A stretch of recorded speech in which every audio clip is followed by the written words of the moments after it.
Alright guys, in today's video we're going to be working on replacing an air conditioning compressor on an old body style GMT 400 type truck. I've done a lot of these, but I realized I never recorded one, and we've got this one here. You can see even without the UV light, she's venting refrigerant around the backside seal of the compressor, the whole circumference back here. So, you know, the compressor currently still works, it still blows cold air, but eventually it's going to get to a point where it's not, and we want to take care of this proactively now before we get into the hot summer months. It's not too bad of a repair. The hardest thing is going to be evacuating the refrigerant if you're a DIYer, because that requires special equipment.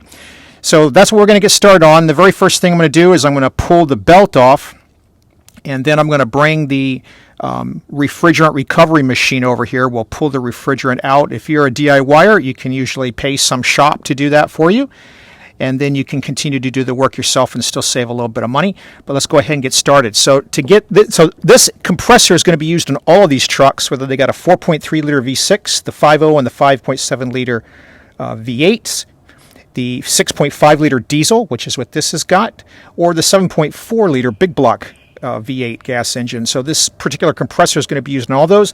The upper hose assembly is going to vary by engine and equipment. So what you're seeing here is for a Suburban with rear AC. So it looks like this, but they're all going to be different. So don't pay attention to that. It's just this compressor. They're all going to be the same for what we show with that. All right, to get this belt off, all these tensioners are going to have a way to connect a socket wrench or a breaker bar. You can see on this diesel one, there it is right there, a little 3/8 inch piece molded into there, so you can stick a breaker bar, 3/8 breaker bar in there, and that's what we're going to do. We're going to come in from this side so that we don't damage this air resonator.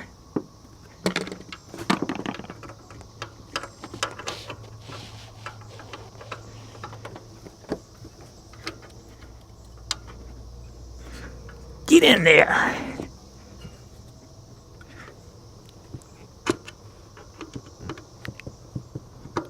Okay, then I'm going to push down with my left hand, reach over here with my right hand, and slide the belt off of the alternator.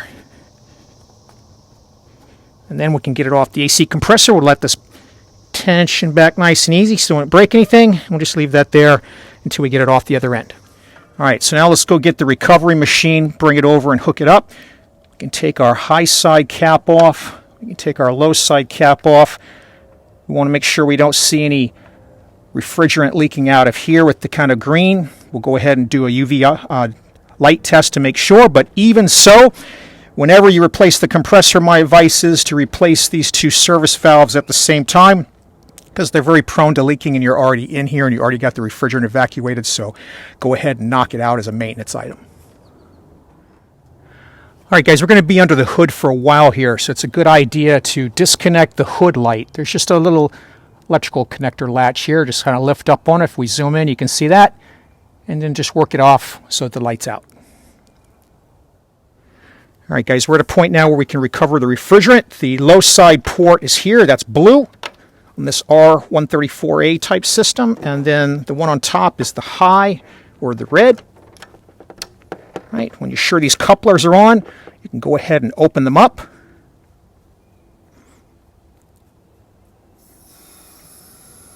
You'll probably hear a little bit of refrigerant right there because we had a vacuum in the system. And that's all you need. You don't need to crank down on these. That's part of what causes these valves to go out. Now this setup over here is mine.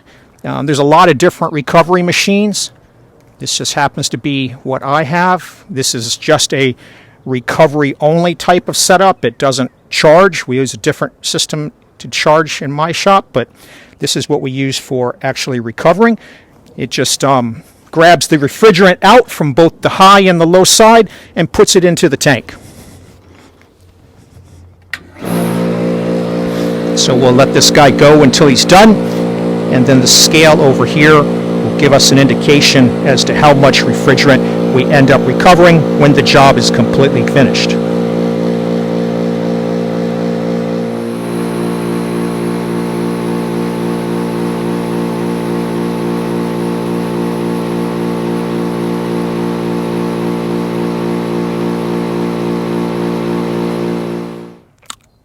All right, our recovery machine has shut off at 2.15 pounds of refrigerant recovered. Let's go ahead and close off our valves over on the compressor.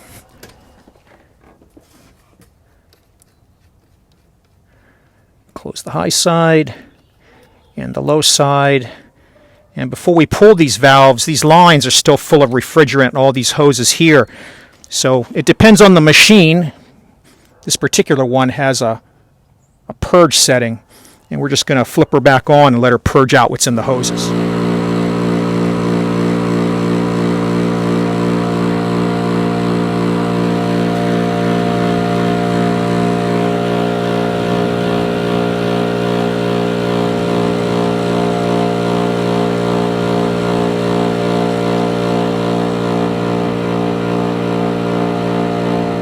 All right, after the machine shuts off from its purge mode, our final pull on this was 2.6 pounds.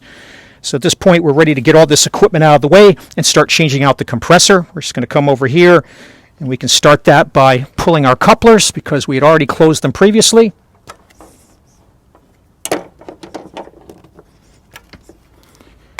And at this point, we're going to go ahead, get all this equipment out of the way, and then we'll start with the electrical connections. All right, so we've got a sensor in the back here. We're just going to lift up on this guy and wiggle him off. That's one. We got a sensor here in the front. Now this one's got like two side clips. We want to get them off without them breaking.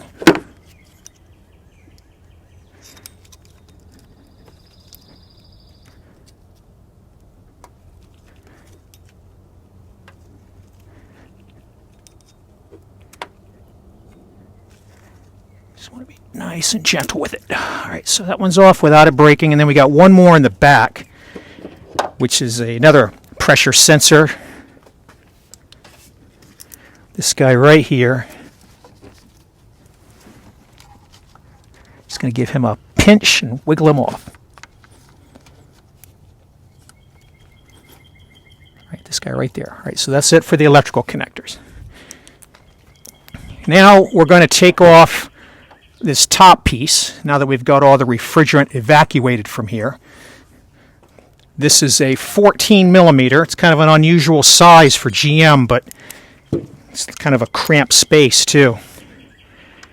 Now there's going to be some hissing sound as the vacuum that we've got in here gives. And make sure you've done the recovery before you do something like this.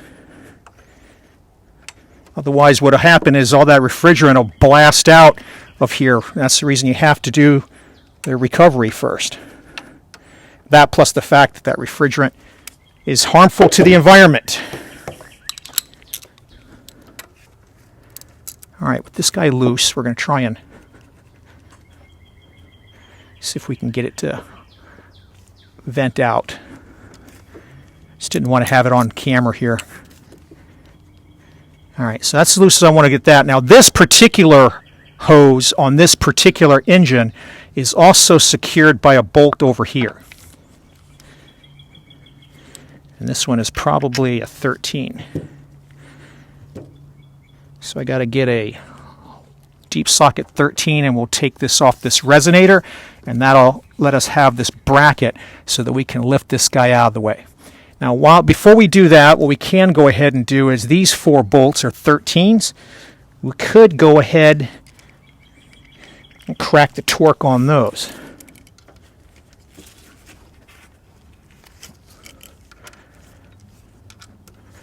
And then we can zip them out later. That one's a little close to the port. Gonna need an extension for these two in the back. All right, so we need a deep socket 13 and an extension. All right, with our extension, we'll crack the torque on these two in the back. Just want to make sure that we are clearing this port here, because this is not serviceable. If you damage this, the whole line has to be replaced. The only thing serviceable is the valve inside. All right, got the torque broken, all those. Now we'll take our deep 13 and we'll get this bolt here.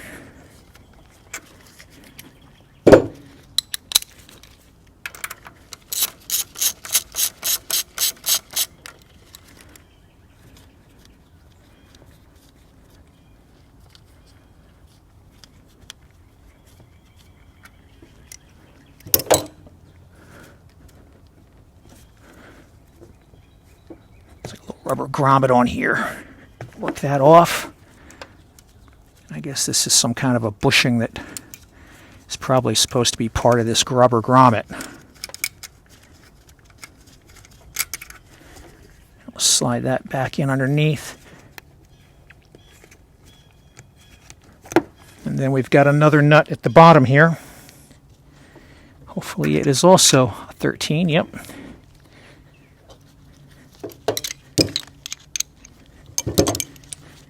And that should free us up.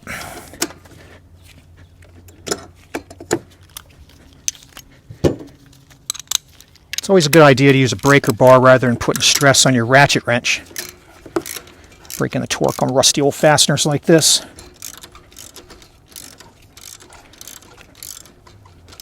And since this is all corroded, I don't think we could get it to spin off with the electric ratchet, but we'll give it a shot before we have to work it off all the way like this. Whoops.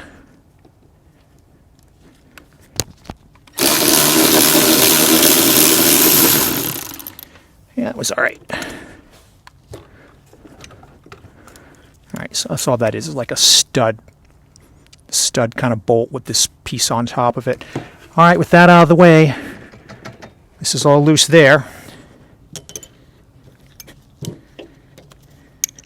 Just getting my 13 ready to pull the compressor itself. So I think we've got everything out of the way here. So there's our vacuum. Just going to let that pressure equalize.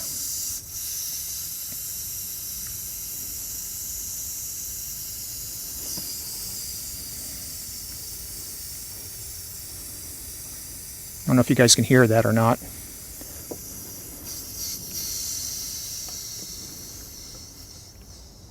All right, now we can take the center bolt out. Now we should be able to separate this hose assembly from the compressor. And we're probably going to have to get a bungee cord and kind of bungee it out of our way here. But we can go ahead and pull these bolts now.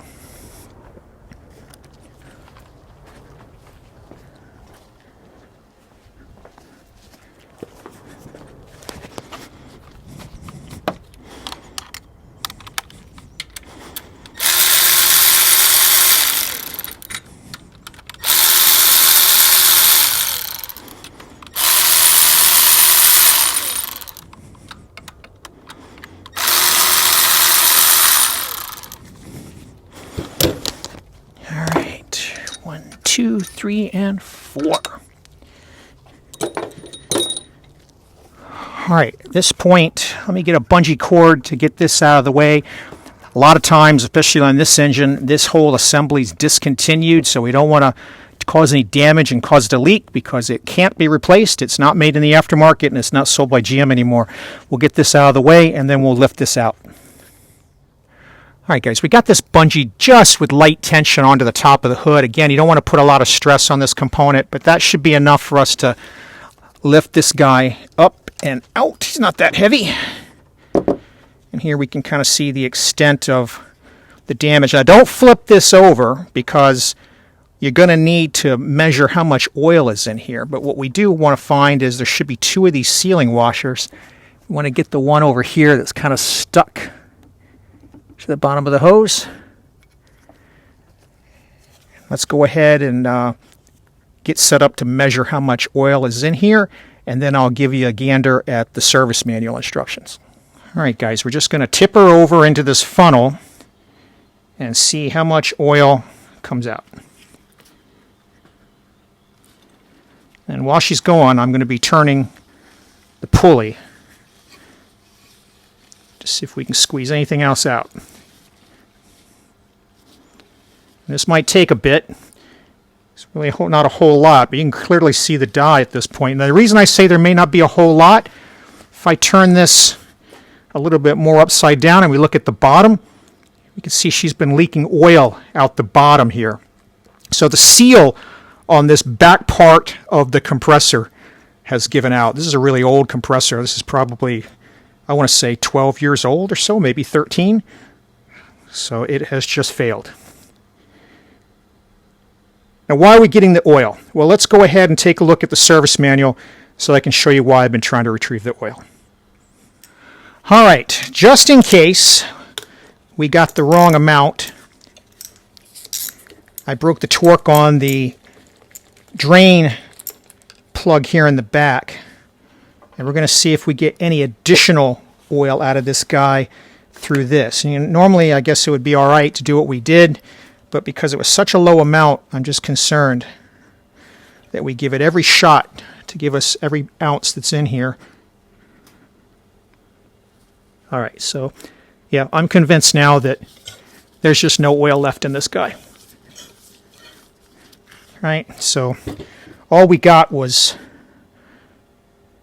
not even, well, I'll turn it to the ounces side. Not maybe 8 milliliters, 8 or 9 milliliters. That's all we got. So drastic and catastrophic loss of oil through this bottom seal area, and that's what's been going on for a while here.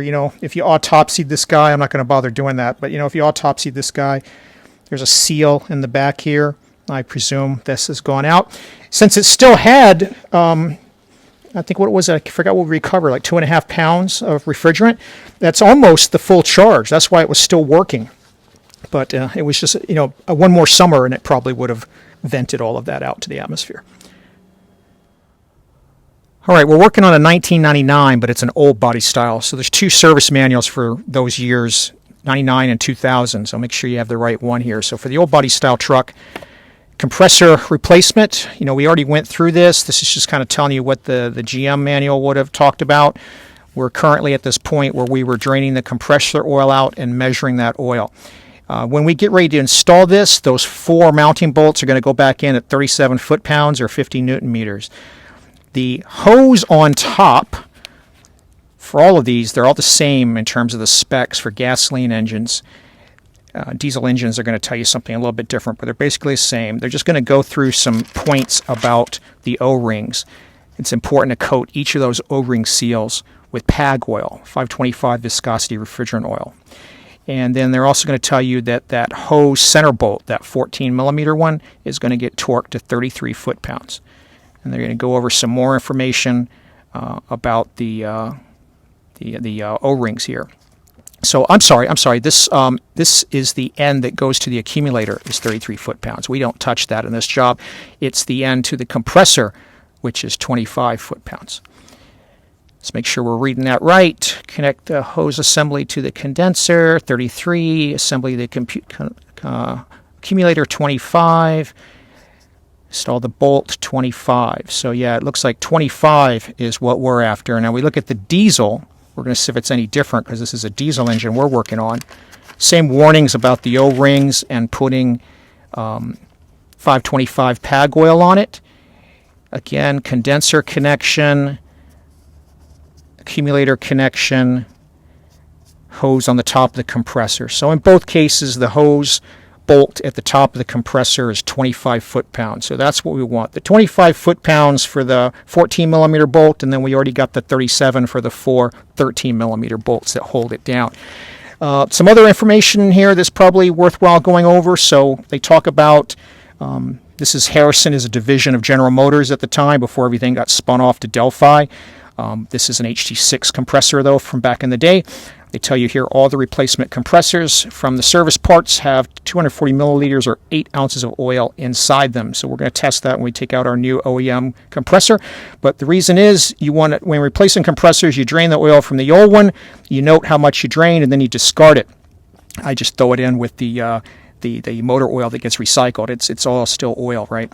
Drain the oil from the new compressor and then fill the new with the oil that matches how much was drained from the old. Now this is in the case where you didn't have a leak that caused you to lose oil. Now we have a leak that caused us to use oil, so we're going to have to handle it a little bit differently, and I'll show you that when we get to it. One other thing on here, just another thing they talk about on O-rings and flat washers. Everything on this vintage refrigeration system gets coated with R134, PAG oil if it's going to be exposed to R134. So that means seals that go into the service valves, the seals that go between the hose and the compressor, between the hose and the accumulator, between the hose and the condenser. All of that has to get a coating with 525 viscosity PAG oil before installation. So you don't soak them in refrigerant oil. You just get a coating. The reason you don't want to soak it is they don't want to have it cause a swelling and a reduction in the effectiveness of the sealing. But you do have to have some on there so that the thing doesn't get torn or damaged when you're torquing the fastener down. All right, so you guys can read this yourself. If you find a seal that's nicked or damaged, or it's not looking in the right shape, you need to discard it and get a different one. All right, if we take a look at the part number on our old GM compressor here, it looks like it's an 8901, maybe a 9367. Right? And so if we come and take a look at our replacement that's in the box over here, this is brand new, which you would order today. It's going to be the same, 8901 9367 for the GM number, and the Delco AC Delco number is 15-22124. If we open this guy up, what we're going to expect to see inside is some instructions similar to what we saw in the service manual about the oil.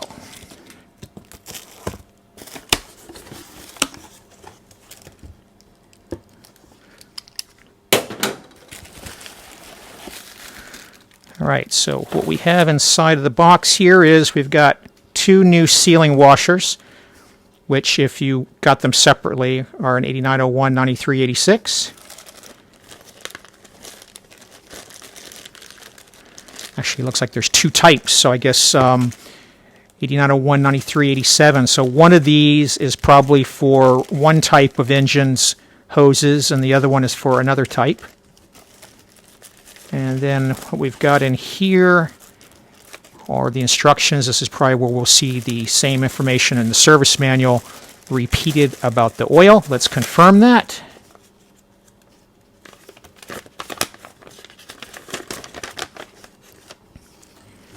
Let's see. It's normal that you can turn the compressor by hand. You might need a span wrench. You can also use a strap wrench if it has an issue. Blah, da, da, da, da. All right, so they're just talking to you about no switch models and switched models.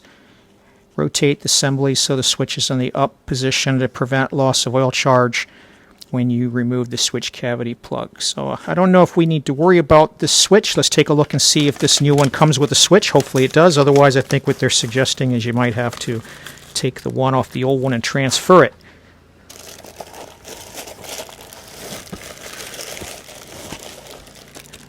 So there's our electrical connection in the front. But there's no switch in the back. So yeah, so you're going to have to transfer the switch from the old one. So if we go take a look at what they're talking about, so we can see here, there's like a cap here and a split ring holding it. And if we go back over here to the old one, we take a look at the rear, we can see we're going to have to transfer this switch. So that's all they're suggesting there. All right, so make sure you keep that in mind. You have to transfer the pressure switch from the old compressor to the new one, but that looks like about the only special instructions we need to be concerned about. So now there should be oil inside of this guy, and they've got it capped off. So I would think possibly. However, I see on the sticker here, oil must be added. So this might not be like the old service manual service parts. There may not be oil actually in here. We're going to go find that out right now. So we're going to go ahead and open this guy up.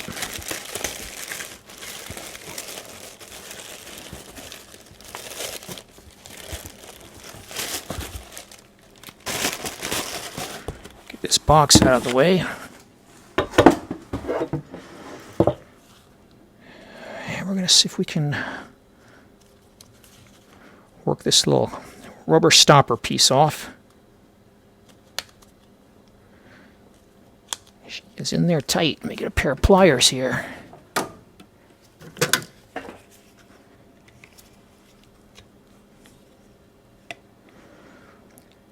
All right, so we have this thing turned around and we can see there's an oil film on the side. So I suspect that despite what it says on the label, there's some oil in here. Maybe it's not the full 8 ounces indicated in the service manual, but there's likely something in here. Let's go figure that out. So we're going to take our cylinder again. We cleaned it out from last time.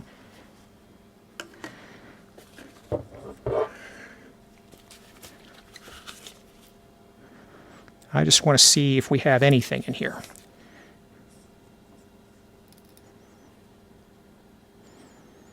Okay, surprisingly, it looks like no.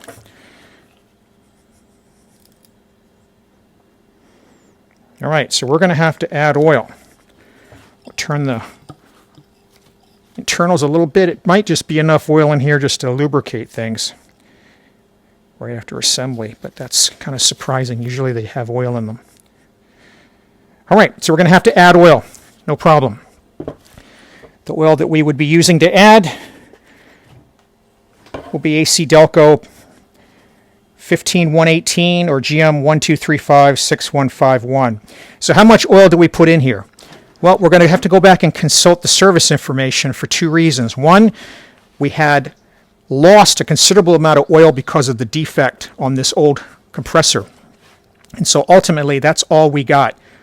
We did not even get a half an ounce. Surprisingly, that's all that we got out, letting this guy sit for 15 minutes. So grossly out of oil, imminent failure, good call to replace it.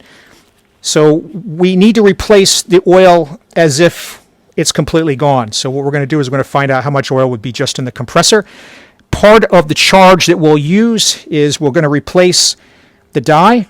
So we're going to be using this R134A tracer die, AC Delco 15120, 1234, 6287.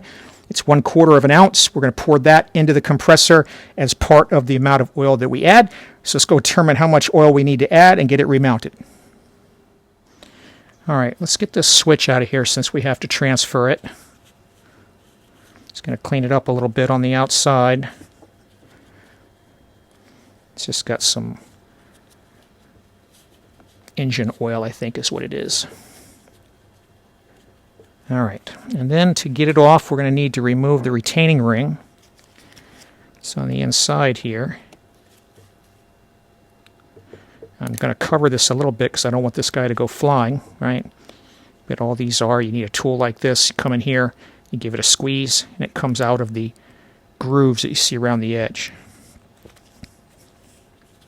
Now with that out of there, I would imagine this guy just comes out. But I don't know if he twists or he pops off. I don't want to break him. So with that ring out of the way, what we're going to do is just going to check a quick check in the service manual and see what the process is to remove the switch itself and then transfer it over to the new compressor. All right, a quick check of the service manual on removing this particular switch. There's nothing really to it. After you pull the retaining ring, you just remove the switch, right? So they don't give you any special instructions. They do point out, though, that there's an O-ring seal inside that switch cavity. They recommend a special tool for removing that O-ring. We probably will have to improvise with something else, but let's go ahead and see if we can get that out, and then we can take a look at the O-ring, and maybe that is what is also in our kit that they included. All right, we're going to try and take this out with a pair of nylon-jawed pliers first. I don't know if it actually, as I give it a little bit of pressure, I can see if we zoom in here, this switch actually already has a little bit of a crack on this housing. I mean, that's not a functional problem as long as it doesn't get any worse. So hopefully we can extract it without it getting any worse.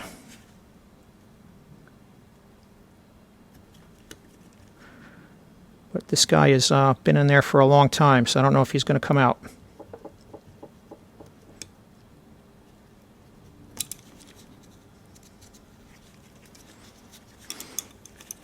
And I'm concerned to put a metal tool on here for fear of making it even worse to get off. So she turned on me.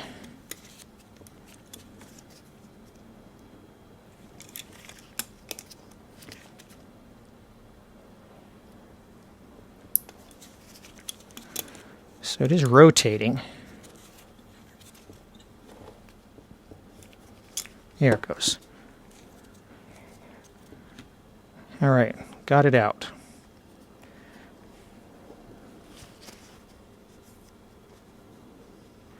We definitely want to not get this end exposed to any dirt or debris. So we set that on a nice clean section of cloth.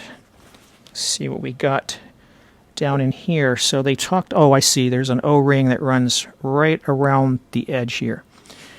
So we won't reuse this O-ring, but I'll pull it out so you can see what it is. We're going to get a small dental pick type tool, I think would be best for this.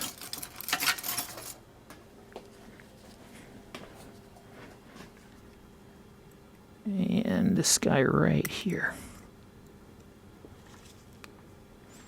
That's the seal that also has to be replaced in doing this job. All right, at this point, the old compressor is ready to go to metal recycling. Now what we're going to do is we're going to need to do the new compressor. So we'll move the old guy out of the way. We'll bring the new guy over.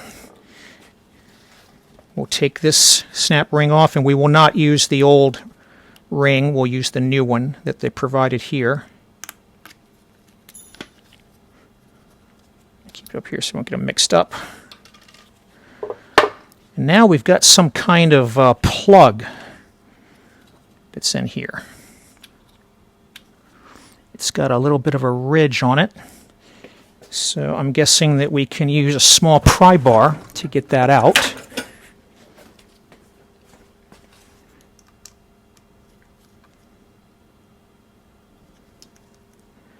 And then replace it with the switch. There it goes.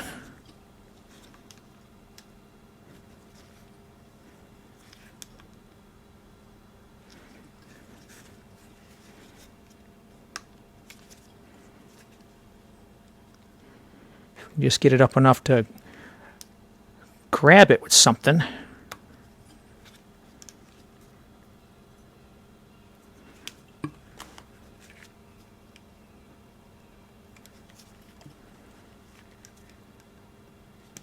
There we go. Fantastic. It has a new seal in it already, so we do not have to screw around with that. All right, so all I'm going to do now is I'm just going to do a little bit more cleaning on the old switch, and we're going to pop him back in there. All right, we've got this about as clean as it's going to get. There's some discoloration in the metal, but it's not corrosion or anything like that. It is likely that this is the original switch that was in the compressor before the service compressor was replaced, which wasn't done by me, but was done by a GM dealer. So this is probably its third compressor it's getting added to. I'm going to take a little bit of the PAG oil, and we're just going to lubricate the outer sides of this switch. Make sure your glove is clean for this. And then right around the O-ring, just like we saw in the service manual, we don't want anything to tear. And then we're going to put this guy back in. Going to kind of twist him back in past the seal, like that. And then we're going to kind of get him oriented the same as the old one, so the connector on the switch harness will connect the way it was, right? We don't want to have to be fighting with it being in the wrong orientation. And now we can just put this ring back in to hold it in place. Keep your finger on these kind of rings because they can go flying. And that is it. Just make sure it's seated all the way around, and it is. All right, so we're ready to put this back in other than adding oil to it. So now let's go take a look at what do we have to do on the oil. All right, we left off before in these instructions with this switch having to be replaced, and we basically followed these instructions except for one deviation, right? So we did rotate it up so the switch was in the up position, right? And they wanted us to remove the cavity plug retainer ring and the cavity plug. That was that little piece of aluminum that we prized out. And they wanted us also to remove the O-ring. Now, I kept the O-ring because this is a brand new compressor. This is not a remanufactured one. And that's a brand new O-ring. And this is fresh stock that I just ordered last week, so I don't see any reason to throw yet another O-ring in there. We did lubricate the O-ring with 525 oil, and we took the operative switch from our old compressor and we installed it in our new, and we used the new switch retainer ring again that came on the compressor. Now, you know, they're implying that you should go buy another retaining ring separately. I think that's a little bit of overkill, and you guys have watched my channel know I try to do everything the factory way, but sometimes the stuff is a little bit unnecessary, right? You got a brand new ring, why would we put another brand new ring in there?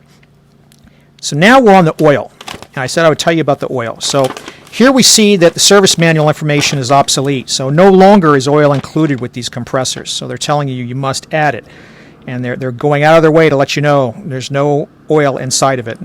They probably should have some big sticker on it to let you know that. So prior to installing the replacement, drain the refrigerant from the removed compressor into a calibrated container. We did that. Record the amount we got. If the amount from the old compressor is less than or equal to 60 milliliters or 2 ounces, add 60 milliliters or 2 ounces to the new compressor. If the amount is greater than 60 milliliters, put that same amount back in. So let's say for some reason you drain 3 ounces out, you put 3 ounces of new oil in. Never use the old oil. So at this point, they're suggesting that when you drain the oil, it must be drained from the crankcase bolt hole. They're saying use Delco 15118 or 5923. Now we are using Delco 15118. Sometimes the GM number can change over the years, and what I'm using is 12356151. They have 12345923. It's probably just a newer number, but the Delco number matches, so we've got the right viscosity, which is the most important thing. I have no idea why there's a comment about R12. There hasn't been anything running R12 since 1995, so that's on there for some reason. Let's see. So if you had other components you were replacing, there's additional amounts of oil that they said that you should add to compensate. So if you end up replacing the evaporator, the condenser, or the accumulator, there's some additional guidance here. I'll just leave that on there so you can see it. We're not doing any of those things, so what we're going to go do is 60 milliliters or 2 ounces. That's what we're going to add. So we're going to take our graduated container. We're first going to add our dye because we have removed almost all of it, so we're going to replace it back. This serves as oil as well.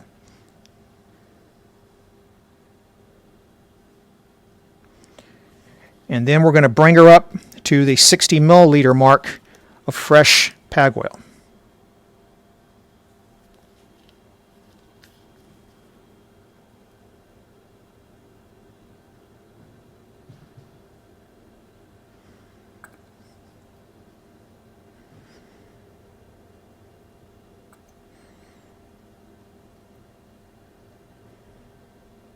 We start getting towards the 60 mark. We're going to take it nice and slow because we don't want to go over.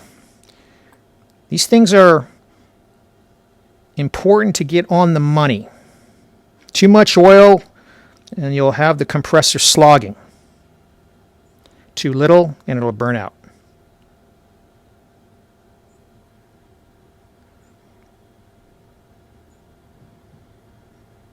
All right. There's our 60 milliliters with whatever's currently draining out of the funnel. We should be spot on.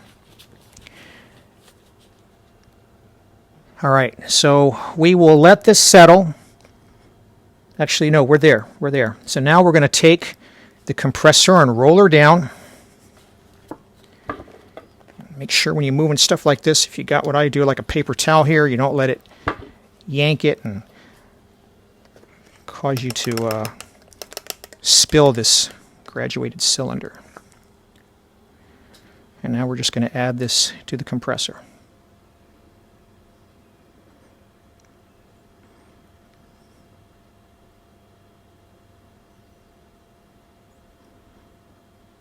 I'm trying to add it to the low side port because that port's a little larger than the high side port, so hopefully less chance of spillage.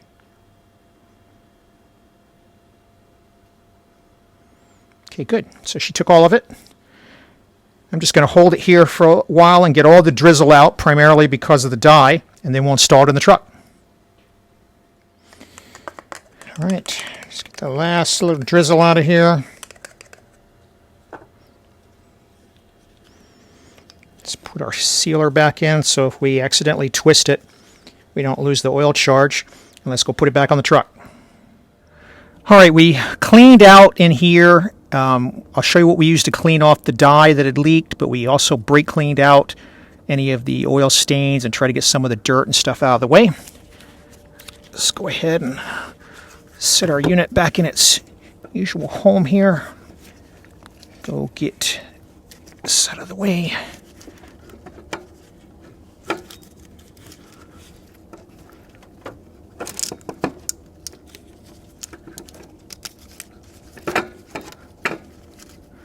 All right.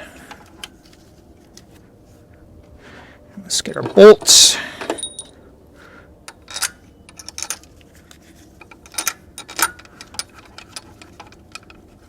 Start these by hand. Go ahead and put this connector back on. And then we can run them down.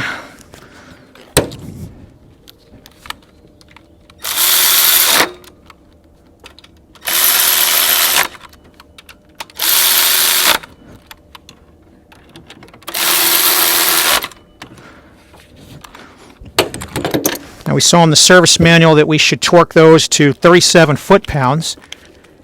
We'll go ahead and do that, and also we'll swing around here in the back and we'll reconnect this little pressure switch. Just getting the torque wrench dialed into 37 here.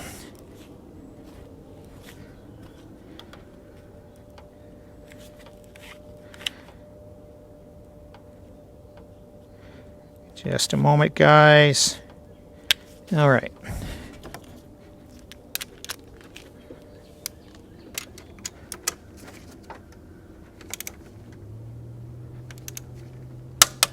There's that one.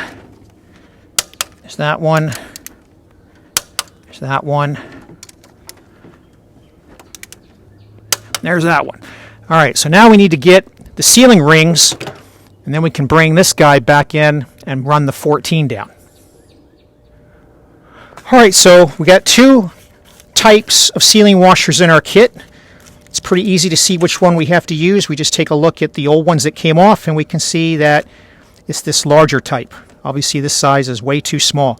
So this is the guy we're going to go with.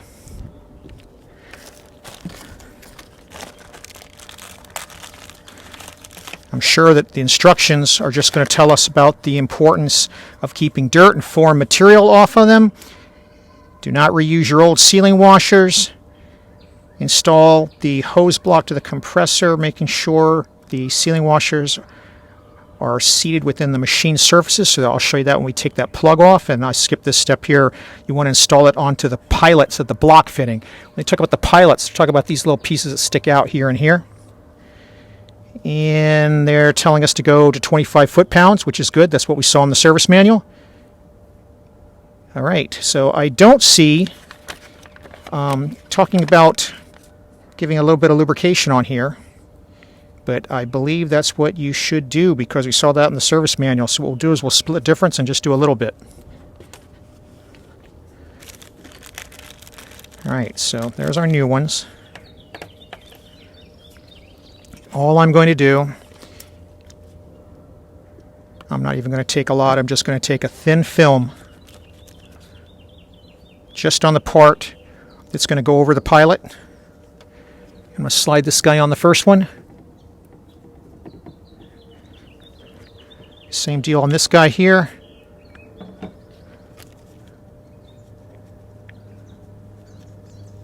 Just a thin film, just so that as it goes on here, it doesn't tear. Grabbing my 14 millimeter, taking this guy off the bungee. Whoops, I forgot we got to pull this off again.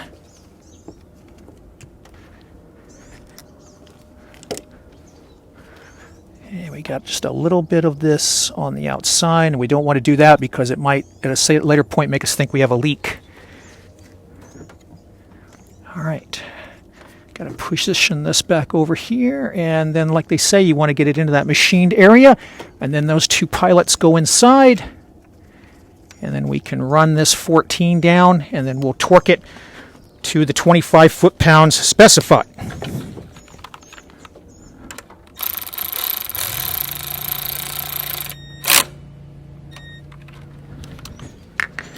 All right. Here, grab our torque wrench. Let's back her off to 25 foot-pounds.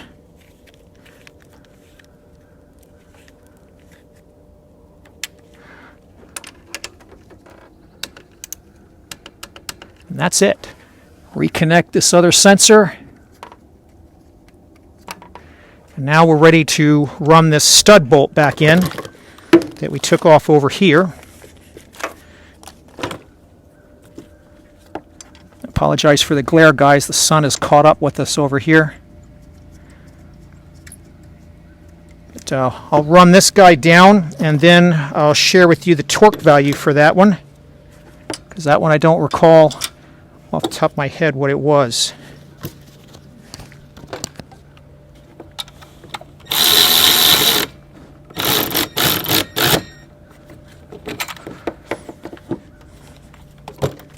So we'll get a torque on that, and then we'll get this resonator back on there, and we'll get a torque for the nut that goes on top of that. And we're ready to then, what we're going to do is we'll change out these service ports like I mentioned, and then we're ready to recharge the system. Alright guys, I've done a video on these valves before. I'll link it up in the upper right. I'm not going to spend a lot of time on it here. I'm just saying if you're doing this job, it's a good idea to swap these out, even if they're not leaking, just because you're already in here, so why not? So to pull that one, you just use a tool like this. I'll leave links in the description for these kind of things, and we're going to replace it with an AC Delco 151119 or a 304 1827 would be the GM number. When you open a package like this, you want to get away from the valve. You don't want to put any pressure or stress on the valve because they're very fragile.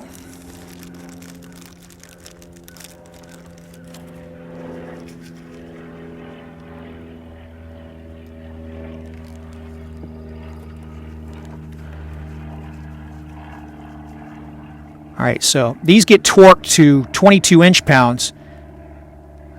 I don't have a head like this for the torque wrench, so it's just going to have to be by feel that we've got it nice and snug there.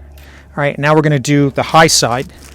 The high side requires a special tool because of the shape of this hexagonal socket here. It's 8-sided.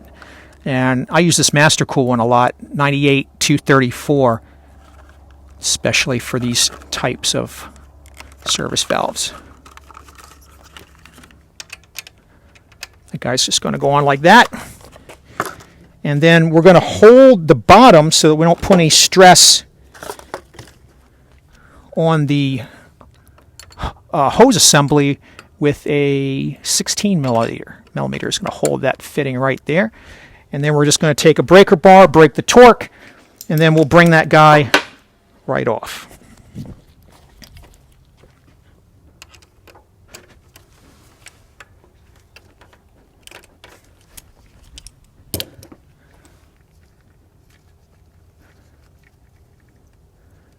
Alright, so there's the old one. We're going to replace that with an AC Delco 155438 or a GM 5245 8184.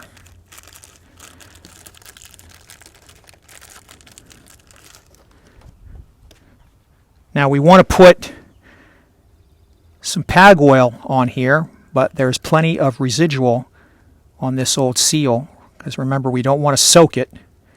We just want to have it enough where when she goes in, she's not going to get hung up and tear. Right? Now this one we can torque. It's not in the service manual for this one because back in the day what they would have you do is they would have you replace this whole hose assembly. But the torque on this guy is, gosh, I think it's 18 inch-pounds. I have to go look it up for later trucks. I'll roll it at the bottom just to be sure. But we'll go ahead and torque that, and when we torque that up, we're done, right? We just have to torque this guy and put our belt back on, and we're ready to do a vacuum and make sure we got no leaks We want to check that we don't have leaks at these two sealing rings that we just did, no leaks at these two fittings we just changed, and no leaks on the new compressor. If we, I'll show you that test. You basically pull a vacuum down to minus 30 inches of mercury and you try to hold it for 30 minutes, and if that passes, then you're ready to recharge it. All right, one other thing, guys, I told you I'd show you what I use to clean up the dye. I like this Napa UV dye cleaner. You could use brake clean, but depending on the brand and what the composition of the brake cleaner formula is, some of them won't remove this all the way, but this stuff works pretty good to get rid of all of it. And it's important to do that because, especially in something like this, how are we going to know if we've got a new leak or it's some leftover stuff from the old leak? The other thing I'm going to do right now is I'm going to put some of this on a rag, and we're just going to clean off this whole block area just because we touched our hands. You can see I still got some green on here, so we may have inadvertently left some of this on here. So I'm just going to clean all of this off so that we don't get any false positives down the road. But this is the same thing I did all underneath. All right, guys, something else is very important are these caps that go on the service ports. This is the cap for the high side, and the cap for the low side on this style is different. It's kind of ridged. This is actually part of the sealing system. So these need to be there. And if yours are missing, you got to replace them. And if they're cracked or damaged and they don't seal properly, you got to replace them. The high side is a GM 5245 8768 or AC Delco 1533 289.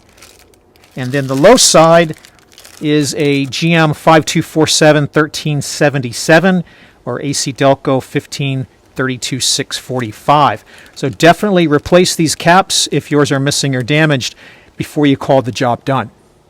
All right, guys, again, this is just for the diesel engines. I could not find the torque on this nut here, so I would say you just snug that down because you don't want to age out this rubber grommet here. There's that metal bushing we saw that's going to kind of prevent it from being crushed anyway, so just go snug, gluten tight on this one. However, the stud, you can take that down to 15 foot-pounds.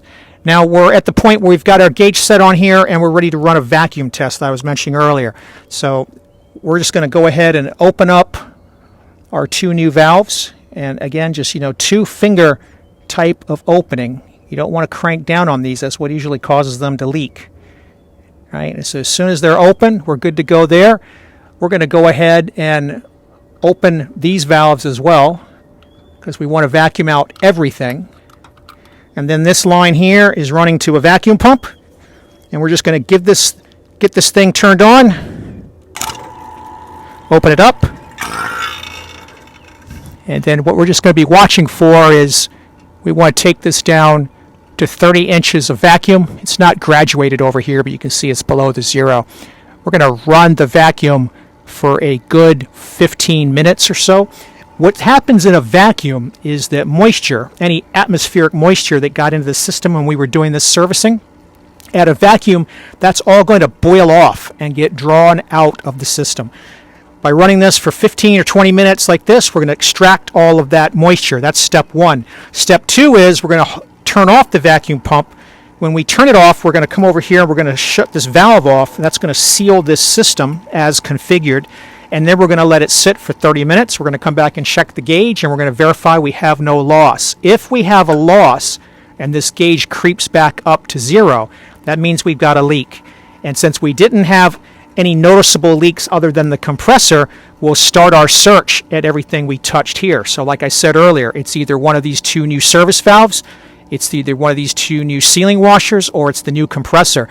That's the first place we would start looking for a leak. And by the way, I already went ahead and put the belt back on while we were in an intermission here. So we're going to let that run 15 or 20 minutes, and we'll come back, shut it off, and we'll let it sit for 30, and we'll see how we do. All right, guys, we're going to disconnect this hose from the vacuum pump. We actually got sidetracked on another repair, and this whole thing has been sitting for over an hour. So this is a closed system with this valve like this. The whole thing's under a vacuum, and we can see we're still great.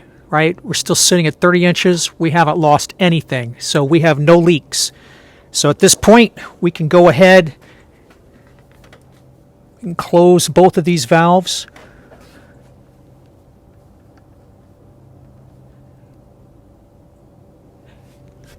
And we can go ahead and close both of these valves. And so at this point, we're ready to go ahead and get our setup to charge the new refrigerant charge. Let me talk about the amount of charge. So let's go to the other side of the vehicle over by the accumulator, and I'll show you what we're talking about over there. Right, so the accumulator in the back there, that's where we're going to find out how much charge we need.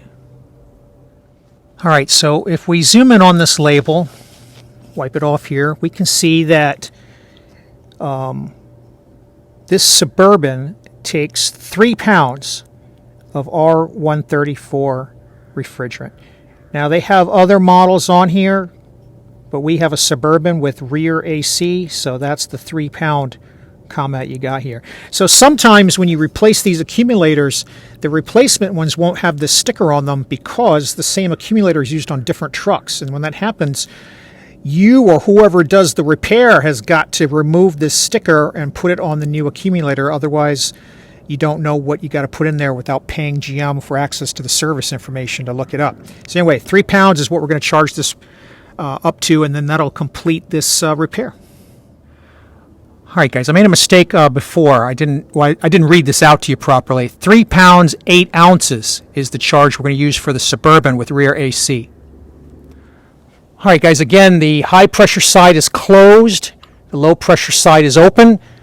Our 2 valves are both open. We only have this open because we want to measure when we started up the gauge on the pressures. Over here, we've taken that vacuum line that's all self-contained. We've hooked it up to our Virgin R134 tank.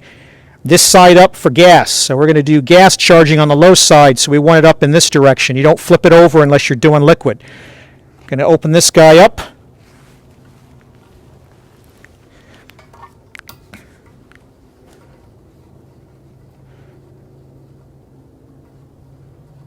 Now, we haven't opened this guy up. We're going to go over here. We're going to make sure that our scale is tared out. So that's 0. Come on, baby, 0. There she goes. And then when we open up this, it's going to start flowing into the system. We'll let some of it go in naturally. We get enough in to start the vehicle. We'll let the compressor pull it the rest of the way until we get the full charge. All right, guys, we zoom in on our scale. We see our scale's reading 3 pounds and 0.6 ounces. The scale's in tenths of an ounce.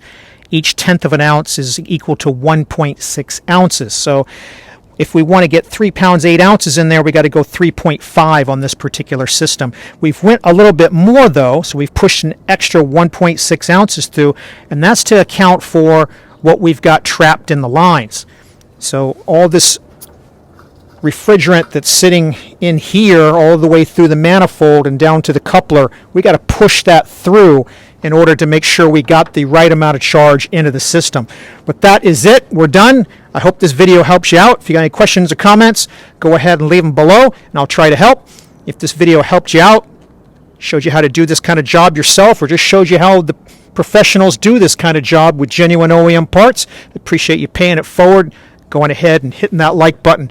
As always, thanks for watching.